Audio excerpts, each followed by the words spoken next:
pessoal.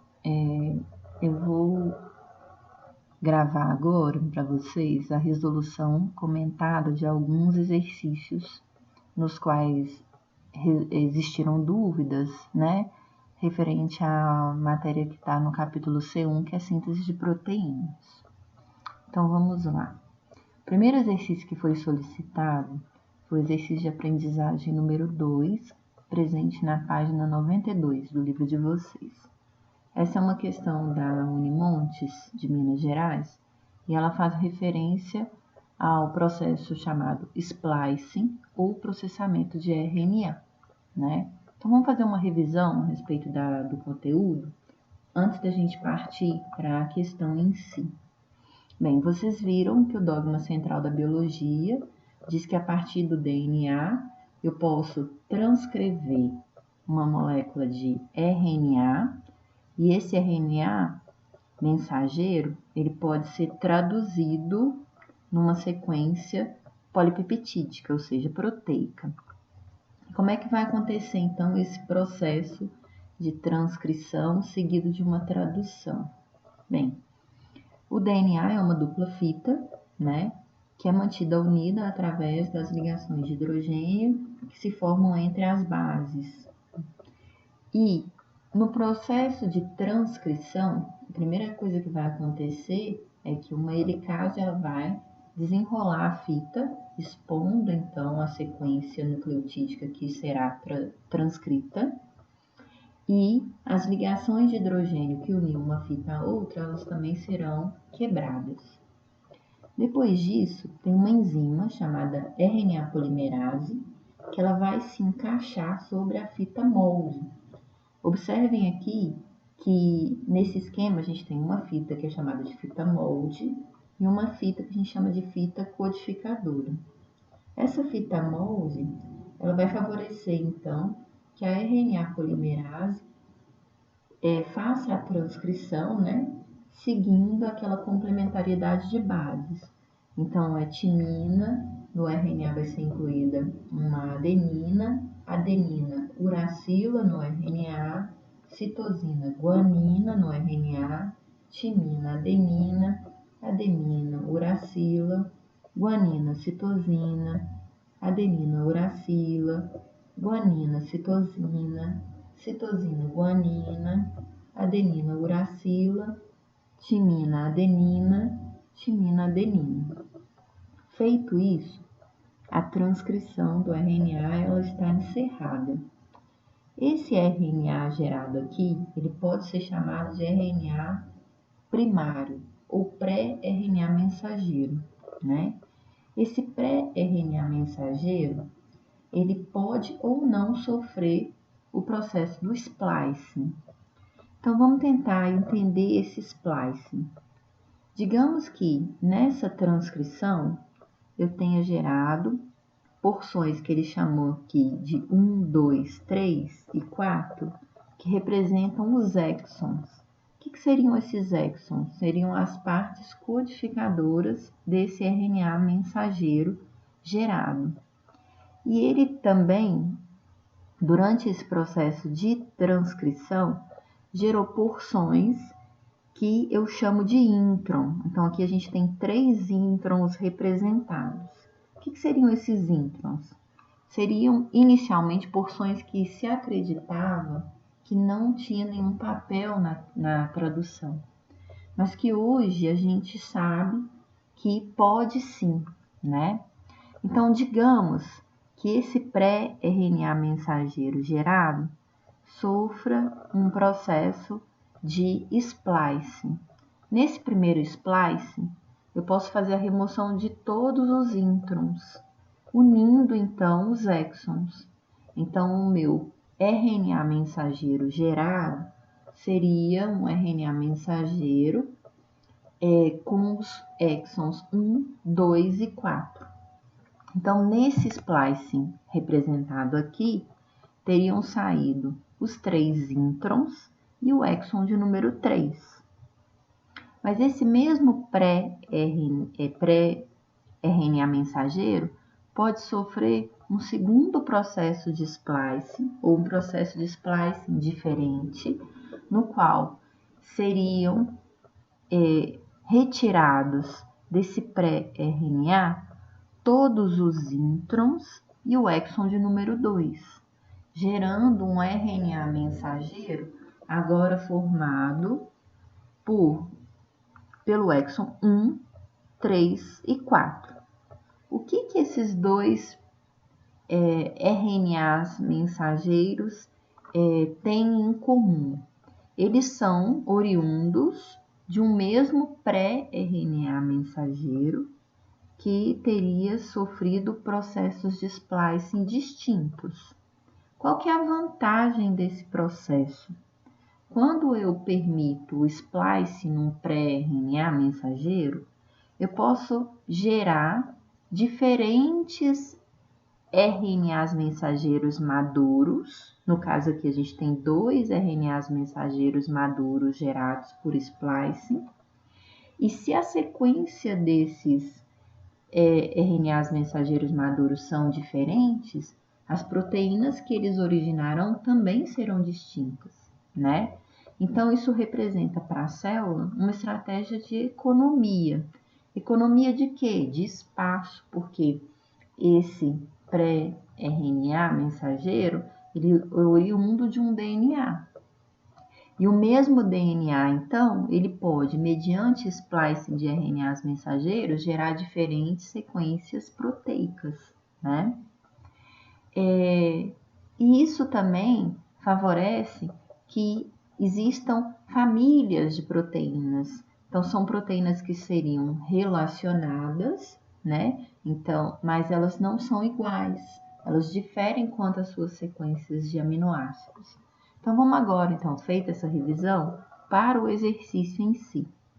Então, ele coloca assim: processamento do RNA ou splice é a remoção de sequências não codificadoras de proteínas, que ele chama de introns, produzindo um RNA que é traduzido em uma proteína funcional. A teoria do splicing alternativo mostra que o mesmo RNA mensageiro ele pode ser clivado em diferentes locais, unindo os fragmentos em diferentes ordens e tamanhos. Considerando a informação apresentada e o assunto relacionado com ela, analise as afirmativas a seguir e assinale a alternativa incorreta. Então, vamos lá. A alternativa de número A, ela está incorreta, mas eu vou deixar para discuti-la no final. Vamos ver as demais e justificar por que da correção delas.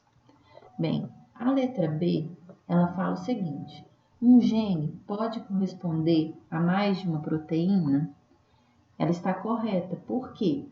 Porque a gente viu que o mesmo gene, quando ele é transcrito num RNA mensageiro primário, esse RNA mensageiro primário, ou pré-RNA mensageiro, ele pode sofrer splices distintos, gerando RNAs mensageiros maduros distintos, que gerarão, por conseguinte, né, proteínas também distintas, tá?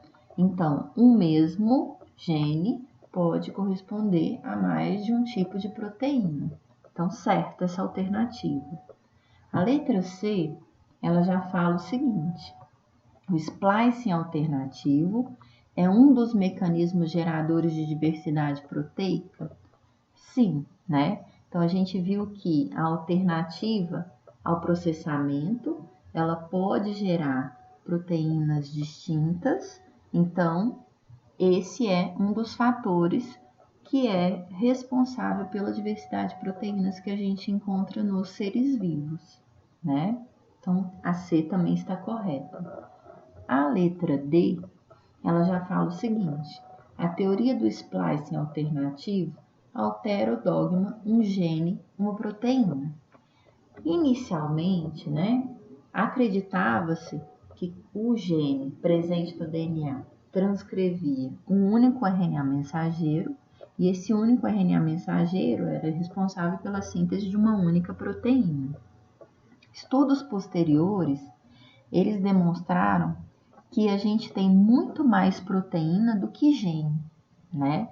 Então, as pesquisas elas se concentraram na tentativa de justificar por que eu tinha uma diversidade tão grande de proteínas se eu tinha, a nível de DNA, um conjunto gênico muito menor. Depois se verificou-se, né, que esse processamento do RNA era capaz de gerar RNAs mensageiros maduros distintos que traduziriam proteínas distintas. Aí sim se compreendeu que um gene, mediante transcrição, né, seguida de splice, poderia gerar uma infinidade de proteínas no processo de tradução, né? Então, de fato, o splicing alternativo, ele muda esse dogma, um gene, uma proteína. Não necessariamente isso é verídico, né? Um gene, mediante splice, ele pode gerar uma diversidade de proteínas muito grande, ok? Agora vamos discutir por que a A está errada. O tamanho do genoma é diretamente proporcional à quantidade de proteínas traduzidas? Não, né? Essa letra A, ela segue essa mesma orientação que já existiu lá atrás, quando da descoberta do processo de transcrição e tradução gênica. Lá atrás se acreditava que um gene gerava uma proteína. Então, o tamanho do gene, ele, de certa forma, definia a quantidade de proteínas que eu conseguia traduzir. Hoje a gente sabe que o mesmo genoma, se ele sofrer o processo de splicing, ele pode gerar uma infinidade de proteínas muito maior, né? Então, o tamanho do genoma, ele não é diretamente relacionado à quantidade de proteínas que podem ser traduzidas, ok? Espero que vocês tenham compreendido. Caso não tenham compreendido essa resolução, a gente volta a discuti-la num outro momento ou por uma outra via para eu conseguir compreender ao certo em que ponto do exercício que vocês não estão conseguindo progredir, ok? Vamos partir para o nosso próximo exercício. A segunda questão que foi solicitada é a questão de aprendizagem número 3. Ela está nas páginas 92 e 93 da apostila de vocês. Essa é uma questão da PUC-Rio e ela coloca o seguinte, ó. A sequência de DNA a seguir ocorre no filamento codificante de um gene estrutural em uma bactéria. Então, ele deu lá uma sequência, né? Então, a sequência, ó, 5 linhas, extremidade 5 linha livre, extremidade 3 linha livre, e a sequência de nucleotídeos aqui desse gene, né? Ou seja, do DNA dessa bactéria. Uma outra dica que vocês podem utilizar sempre para se recordar se o trecho demonstrado para vocês é uma sequência de DNA ou de RNA, vocês sempre se atentarem se existem timinas representadas. Aqui a gente vê uma sequência de timinas representadas, demonstrando que, de fato, isso aqui é um filamento codificante de DNA de uma bactéria. E aqui está aquela tabelinha do código genético, né? Essa tabelinha vocês não precisam decorá-la. Se essa tabela se fizer necessário em resolução de qualquer exercício, ela vai estar demonstrada para vocês na questão ou na prova, né? Mas é importante que vocês consigam ler essa tabela. Então, aqui, ó, nessa primeira coluna, está representada a primeira letra que vai compor o códon, tá?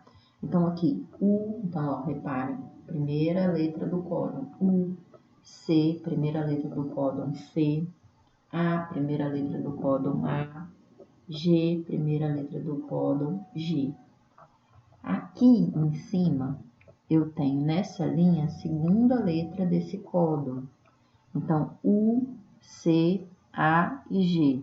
Então, ó, U, aqui a U, C, aqui C, A, aqui A, G, aqui G. E nessa última coluna aqui, a gente tem a terceira letra do códon, que vai estar na extremidade 3 linhas, né? Então, ó, U, aqui é U, C, aqui é C, A, aqui é A, G, aqui é G, e assim sucessivamente. Aqui, gente, está demonstrados as 64 combinações possíveis de códon, tá? E os respectivos aminoácidos que são codificados por elas. Algumas coisas que chamam a atenção, tá? Bem, esse códon aqui é o códon AUG, é o códon metionina. Esse códon, gente, é o códon iniciador, né? Toda proteína, ela se inicia pelo códon AUG. E o primeiro aminoácido necessariamente será o aminoácido metionina. Outra característica que chama atenção: existem 3 códons de parada: o AA, o AG e o GA. Todas as vezes que esses códons aparecerem, o ribossomo vai entender que não existe um RNA transportador para ele, e ele vai entender que a síntese acabou, né? Então, vamos lá. A letra A, ela faz a seguinte pergunta: qual é a sequência de RNA mensageiro transcrita a partir desse trecho de DNA, né? Então, olha só. Ele não te disse no enunciado que esse aqui é o filamento codificante? Então, eu vou voltar no esquema que a gente tem no exercício anterior, só para vocês entenderem. Olha só, o filamento codificante, ele tem exatamente a mesma sequência de nucleotídeos do RNA mensageiro que vai ser gerado. Qual que é a diferença? Em RNA eu não tenho timina, eu vou ter uracila. Então, tem a substituição das timinas por uracila. Então, ó, tá vendo que é igual? U aqui, porque tem T no filamento codificante. G na sequência do RNA, G no filamento codificante. A, U aqui, porque é RNA, aqui vai ter uma timina. C aqui, porque é RNA, né? U, porque aqui é RNA, tá? Então, sempre guardem isso. O filamento codificante, ele tem exatamente a mesma sequência do RNA mensageiro, mudando-se apenas as timinas por uracilas. Então, vamos lá no nosso exercício. Se esse aqui é o filamento codificante, essa daqui é a sequência do meu RNA mensageiro, mudando-se apenas as timinas por uracilas. Então, vocês poderiam fazer a transcrição completa desse segmento. Mas lembra que eu passei uma outra informação importante? Todo RNA mensageiro, ele não começa com A, U, G. Então, vocês vão procurar aqui nessa sequência de RNA mensageiro, aonde que você vai ter o A, U, G aparecendo. Se vocês repararem bem, nesse terceiro códon, nesse terceiro nucleotídeo aqui, terceiro nucleotídeo, né? Você tem ATG no filamento codificante. Então, no RNA mensageiro, a sequência é AUG. Então, gente, o nosso gene, ele vai começar a ser transcrito a partir daqui, né? Então, vocês vão, a partir da terceira base fornecida pelo enunciado, vão determinar a sequência do RNA mensageiro de vocês. Então, vai ser essa que está descrita aqui na resolução. AUG, UCA, GAA, CUG, CCA, UGC, UUC, AUA, UGA, AUA, GAC, CUC, UAG. Eu aqui, para facilitar para vocês a próxima letra, separei por códons, né, de 3 em 3 nucleotídeos. Então, vocês podem fazer isso também para facilitar a resolução do exercício de vocês. Lembrando, né, que lá no Enem vocês têm 3 minutos por questão.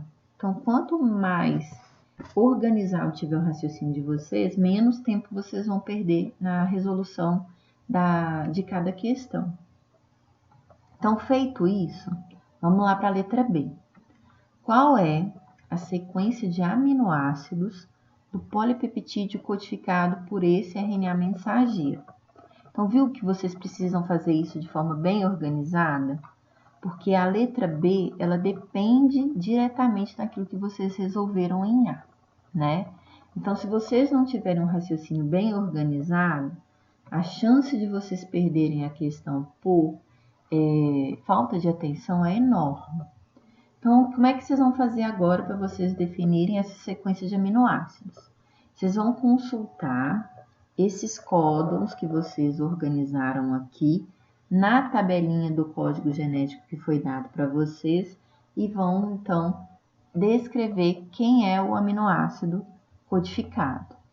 Então, olha só, AUG é o nosso primeiro códon. Então, vocês vão vir aqui, vamos lá, ó, AUG. AUG é metionina. Então, vocês vão colocar lá, met. Hífen. Segundo códon, UCA.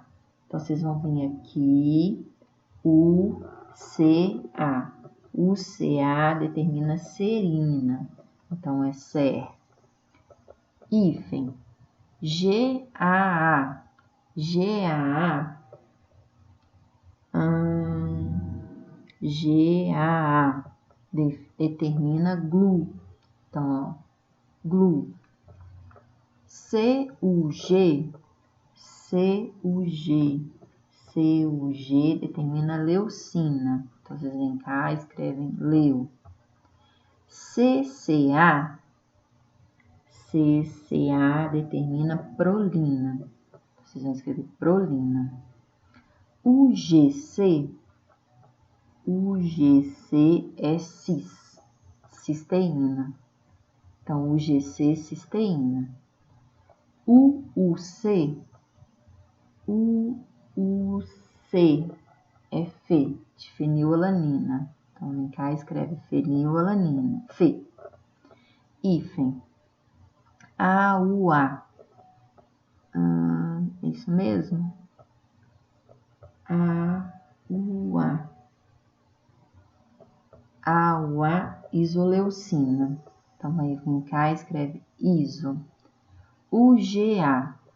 UGA é um códon de parada.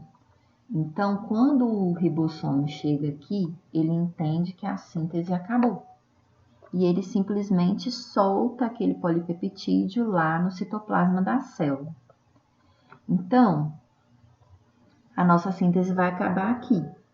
Ah, professora, mas tem mais códons aqui na minha sequência de RNA mensageiro. Mas você não vai fazer a tradução delas, por quê? Porque apareceu um códon de parada. Se o códon de parada apareceu, você para aí, ok? Então, beleza. Então, sintetizamos o nosso polipeptídeo. Vamos agora para a letra C. Se uma mutação ocorre no nucleotídeo T, indicado com uma seta, substituindo-o por A, qual será a sequência de aminoácidos depois da transcrição e tradução?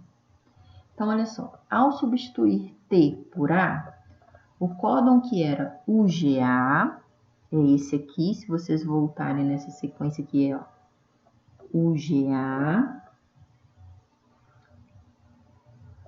ele muda para AGA. Então, eu estou substituindo um códon de parada por um outro códon, AGA.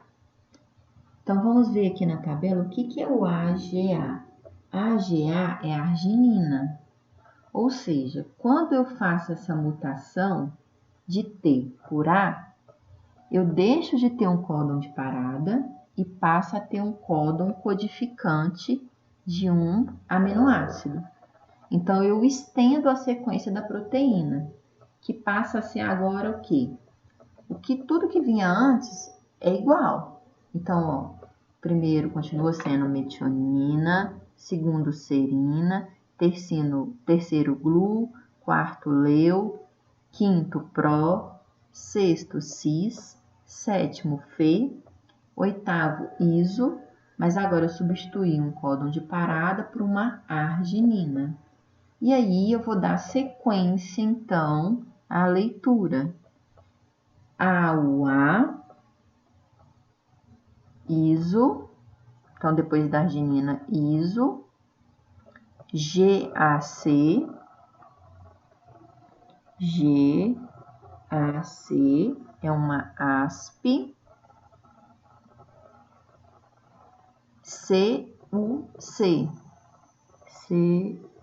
CUC, leu, ok, aparece novamente o AG, que é um códon de parada. Então, o ribossomo vai entender agora que a síntese acaba aqui, né? Então, é importante que vocês guardem o seguinte: todo RNA mensageiro obrigatoriamente vai começar com AUG. Por quê? Porque o primeiro aminoácido de qualquer proteína é a metionina. Outra coisa importante: se o ribossomo encontra qualquer um dos 3 códons de parada, ele entende que a síntese acabou ali, ok?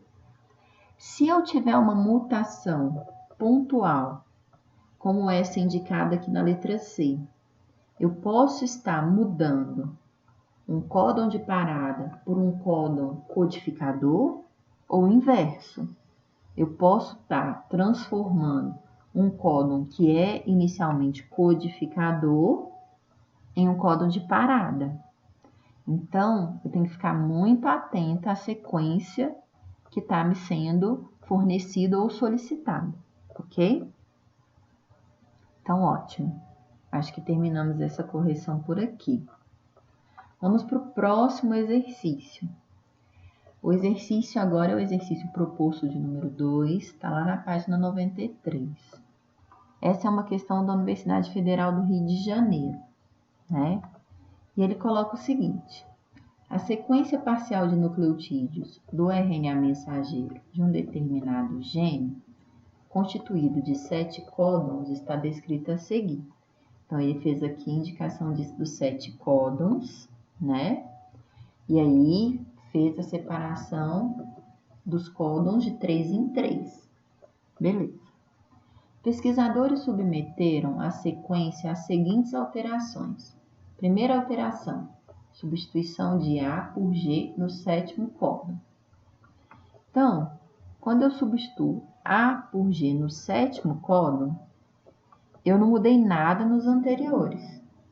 Então, eu consigo traduzir a proteína. Então, eu vou lá, né?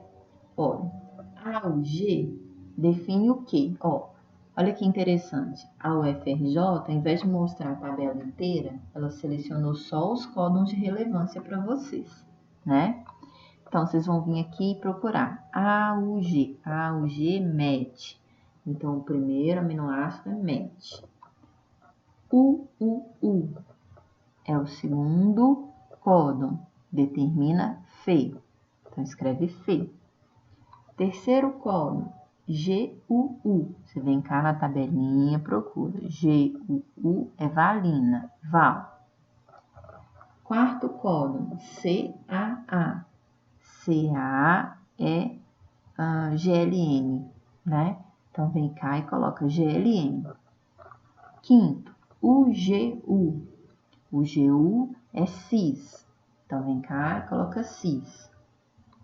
Sexto, ACU. ACU é THE. Vem cá e coloca THE. O AG determinaria parada. Mas ele não fez uma substituição de A por G? Então, o AG virou UGG. O GG já vai definir triptofano, TRP. Ou seja, a ocorrência da mutação de A por G no sétimo códon fez com que o filamento polipeptídico tivesse 7 aminoácidos, ok? Tá. Uma segunda alteração seria a deleção do G no terceiro códon. Se eu deleto esse G aqui, eu mudo toda a sequência de códons que vem depois. Então, a minha sequência passa a ser AUG, como era aqui, UUU, como era no filamento sem a mutação, e a partir do terceiro códon, eu tenho a mutação. Então, agora, o códon que era GUU, ele passa a ser UCC. O quarto, AAU, o quinto, GUA, e o sexto, CUU, e me sobra um sétimo agora com 2 nucleotídeos apenas, AG. Então, eu vou fazer a tradução da mesma forma que eu fiz na letra A. Então, ó, primeiro não muda nada, segundo não muda nada, porque a mutação aconteceu a partir do terceiro códon. Aí eu começo a ler. UC determina Fe. Então, mudou a sequência de aminoácidos. E assim sucessivamente. O que vocês vão reparar aqui? Vocês vão reparar que, mediante essa deleção, agora eu tenho só 6 códons, não 7 mais. Por quê? O ribossomo, ele só lê o RNA de 3 em 3 bases. Se aparecer 2 para ele, ele vai entender que tem um erro e ele vai parar a tradução. E aí ele vai gerar um peptídeo com apenas 6 aminoácidos. Ok? Vamos agora para a alteração de número 3. Ele está propondo a substituição de uma citosina por uma uracila no códon 4. Então, o códon 4, ele originalmente é CAA e ele passaria a ser UAA. Então, vamos lá? Ok. Então, primeiro, segundo e terceiro seriam iguais. Por que seriam iguais? Porque não teria nenhuma alteração neles. Agora, se eu mudo CAA, que inicialmente é GLN, por UAA, cadê? Aqui. Eu estou mudando um códon que inicialmente codificada para um códon de parada. Então, eu acabo gerando um peptídeo aqui com apenas 3 aminoácidos, né? Então, a resposta, a pergunta do exercício é: com base na tabela do código genético a seguir, identifique a mutação que produziu o menor peptídeo. Então, ó, a mutação que gera o menor peptídeo é a de número 3. Por quê? Porque ao substituir um códon codificante por um códon de parada, eu encerro a síntese precocemente, com apenas 3 aminoácidos. Então, esse raciocínio que a gente realizou aqui ao lado direito da tela, ele justifica a resposta que você dá ao final desse exercício, tá? Então, vamos lá. Acho que aqui tá ok. Próximo exercício. Foi o exercício proposto de número 5, na página 94. Também é uma questão da UERJ. E ele coloca o seguinte: as bases nitrogenadas, quando oxidadas, elas podem causar um emparelhamento errôneo durante a replicação do DNA. Por exemplo, uma guanina oxidada, que é G asterisco, pode passar a se emparelhar durante a divisão celular com timina e não com citosina. Esse erro gera células mutadas, com uma adenina onde deveria haver uma guanina normal. Considere uma célula bacteriana com 4 guaninas oxidadas em um trecho do gene que codifica determinada proteína, conforme mostra a sequência. Então, eu tenho 2 guaninas oxidadas nesse primeiro códon, eu tenho uma guanina oxidada nesse terceiro códon e uma guanina oxidada aqui no quarto códon. Ao final de certo tempo, essa célula, ao dividir-se, dá origem a uma população de bactérias mutantes. Então, eu vou parar inicialmente aqui. Esse exercício está associando 2 conteúdos, que é o processo de divisão celular e a sequência de síntese de proteínas. Então, vamos lá.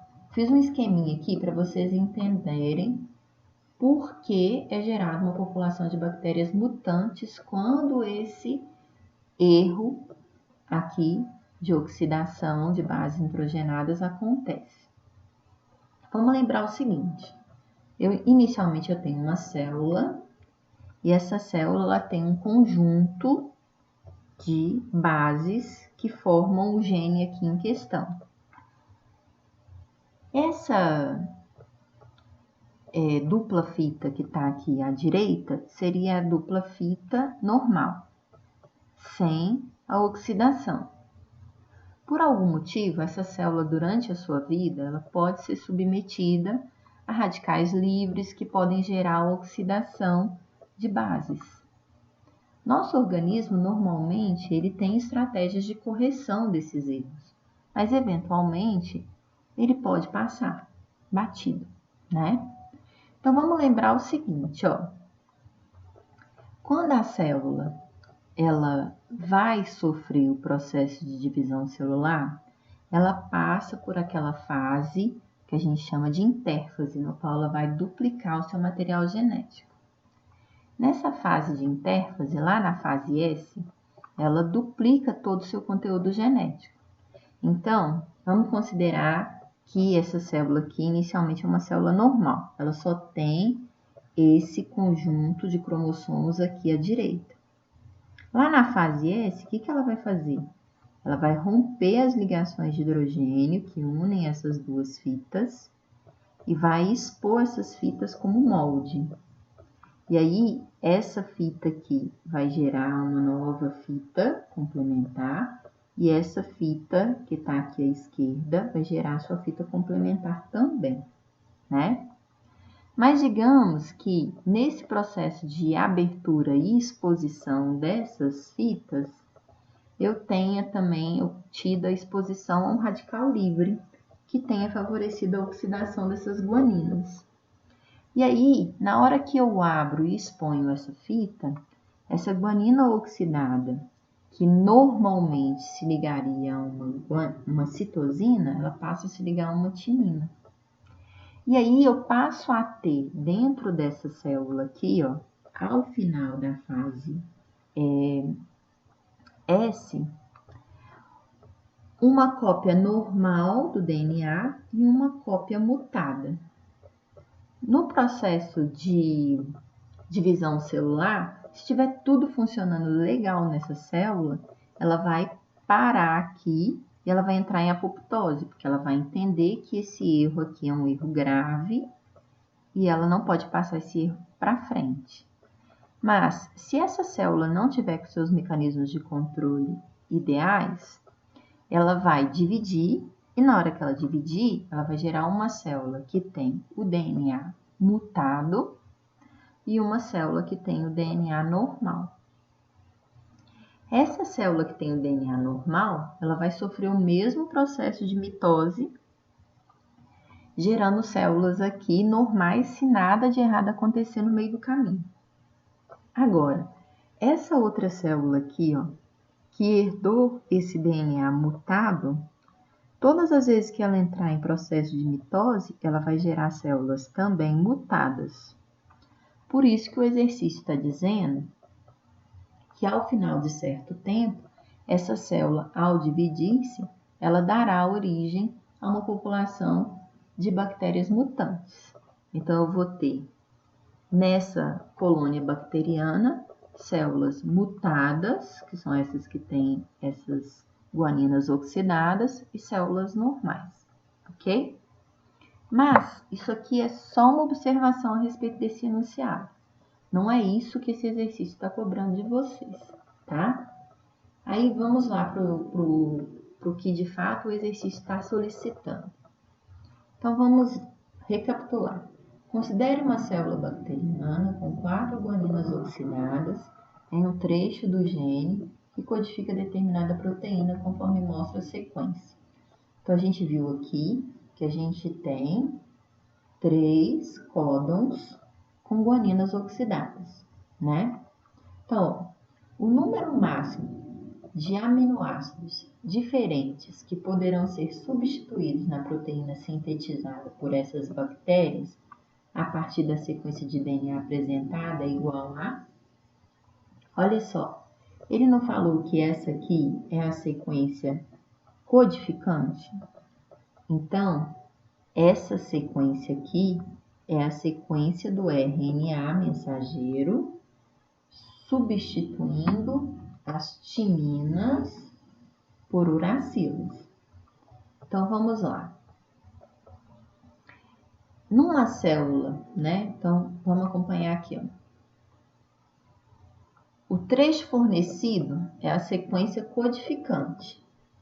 Sendo assim, em uma célula sem guaninas oxidadas, a sequência do RNA mensageiro seria GCG, CCC, UGU, ACG, AUA. Olha só, igualzinho à sequência codificante, substituindo apenas as timinas por uracila, né? Então, ó, GCG, CCC, UGU, ACG, AUA. Isso para a célula que não tem guanina oxidada. Se eu for verificar na tabela do código genético, essa sequência aqui de RNA mensageiro, ela traduz essa sequência de aminoácidos. GCG determina alanina, CCC determina prolina, UGU determina cis, de cisteína, ACG determina THR e a UA determina isoleucina. Já na célula com as guaninas oxidadas, a sequência de RNA mensageiro seria a seguinte: ACA, CCC, UAU, ACA, AUA. Por quê, professora? Porque nessa célula que tem a guanina oxidada, ela pareia errado. Ela substitui a citosina por uma adenina, né? Então, quando eu faço esse processo, eu tenho a substituição dessas guaninas oxidadas por adeninas, né? Não foi isso que o exercício falou? Esse erro gera células mutadas com uma adenina onde deveria haver uma guanina normal. Então, ó, a adenina vai entrar em todas as guaninas que estão oxidadas. Então, nesse primeiro códon, ela entra no primeiro e no terceiro nucleotídeo. Reparem que o segundo códon, ele não muda nada. O terceiro códon, ele vai mudar, porque essa guanina oxidada, ela vai substituir esse G por uma adenina. No quarto códon, eu tenho a substituição também da guanina por uma adenina. E o quinto códon, ele não muda nada, ele fica igualzinho àquele da célula que não tem guanina oxidada. Ou seja, mudariam apenas o primeiro, o terceiro e o quarto códons, né?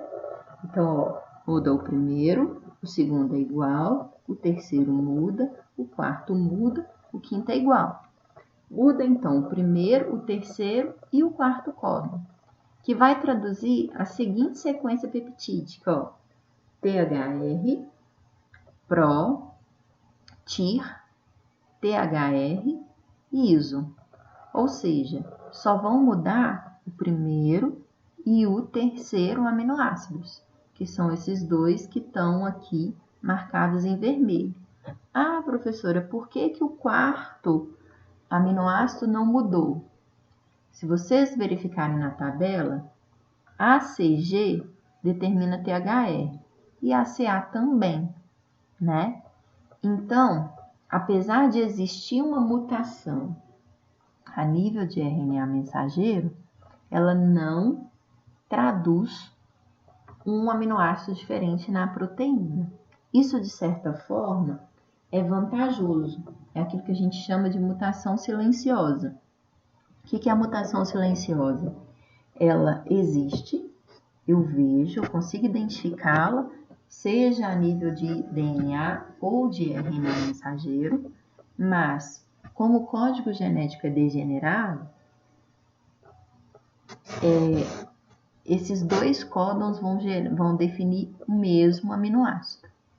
Deixa eu voltar lá na tabela do código genético só para explicar isso, que eu não sei se todos estão lembrando. A tabela do código genético, ela nos faz discutir duas propriedades do código genético. A primeira delas é a universalidade. O que é essa universalidade? A ou G é metionina em qualquer ser vivo. No elefante, no papagaio, no ser humano, na bactéria. Isso é ótimo, por quê? Isso permite que eu pegue uma sequência genética humana, insira numa bactéria e a bactéria seja capaz de transcrever e traduzir aquela sequência para mim. É isso que permite que hoje a gente consiga produzir hormônio do crescimento, hormônio insulina, por biotecnologia na indústria farmacêutica. Eu já sei qual que é o gene da insulina humana, eu recorto esse gene de uma pessoa que tem esse gene normal, insiro isso numa bactéria, a bactéria vai transcrever e traduzir esse gene para mim. Como ela não precisa da insulina, ela excreta isso para o meio, aí a indústria farmacêutica só purifica e comercializa. Então, se você conhece alguém que é diabético, dependente de insulina, se você for lá olhar na caixinha da insulina que ele compra na farmácia, está escrito lá que é insulina humana. Por que ela é humana? Ela foi extraída de algum cadáver, né, como era feito antigamente? Não. Ela é humana porque ela foi produzida a partir de um gene humano por uma bactéria, né? Então, essa universalidade é uma característica muito boa, né? A segunda propriedade do código genético é a degeneração. O que essa degeneração ela me mostra? Que um mesmo aminoácido, ó, leucina aqui, ó, ela pode ser codificada por diferentes códons. Então, aqui eu estou mostrando 6 códons diferentes que codificam o mesmo aminoácido. Então, essa é a propriedade de degeneração. No nosso exercício em questão, eu substituo ACG por ACA. Vamos lá na tabelinha para a gente ver. ACG é THR, ACA também. Então, a mutação ela ocorre a nível de RNA mensageiro, mas ela não determina uma mudança na sequência de aminoácidos da proteína. Isso também é muito positivo, porque isso diz para nós que nem toda mutação gera uma proteína com perda de função, ok? Então vamos lá. Então, voltando à pergunta do exercício, o número máximo de aminoácidos diferentes que poderão ser substituídos na proteína sintetizada por essas bactérias a partir da sequência de DNA apresentada é igual a 2. Então, no máximo, dois aminoácidos serão diferentes, né, daquela célula que seria uma célula normal, sem a guanina oxidada, ok? Então, espero ter conseguido ajudar vocês. Esse exercício 6, ele é um exercício relativamente tranquilo. É o exercício 6 proposto, ele está lá na página 94. É um exercício proposto pela Mackenzie de São Paulo e ele coloca o seguinte: uma molécula de RNA mensageiro com 90 bases nitrogenadas apresenta quantos códons e quantos nucleotídeos? Aí vocês vão ter que lembrar o seguinte: bem, se tem 90 bases nitrogenadas, é porque essa sequência de RNA mensageiro tem 90 nucleotídeos. Vamos lembrar que um nucleotídeo é uma base nitrogenada, um açúcar e um grupo fosfato. Se eu tenho 90 nucleotídeos no meu RNA mensageiro, eu tenho 90 bases nitrogenadas nele também, né? E códon é a sequência de 3 nucleotídeos. Se eu tenho 90 nucleotídeos, eu tenho 30 códons, né? Então, é esse número dividido por 3. Sendo assim, a resposta correta é uma molécula de RNA mensageiro com 90 bases nitrogenadas apresenta 30 códons e 90 nucleotídeos, ok? Então, pessoal, eu vou continuar produzindo esses vídeos em cima das dúvidas que vocês me relatarem. Não deixem, então, de manter os estudos em dia, né? De fazer os exercícios, de fixar esse conteúdo e também de solicitar a correção ou comentário de algum exercício que eventualmente tenha ficado alguma dúvida, tá? Eu espero conseguir atender vocês assim. E espero também que essa paralisação ela se encerre o mais rápido possível, né? Porque está gerando transtorno para todos nós, ok? Então, até o próximo encontro e se cuidem, tá bom? Tchau para vocês.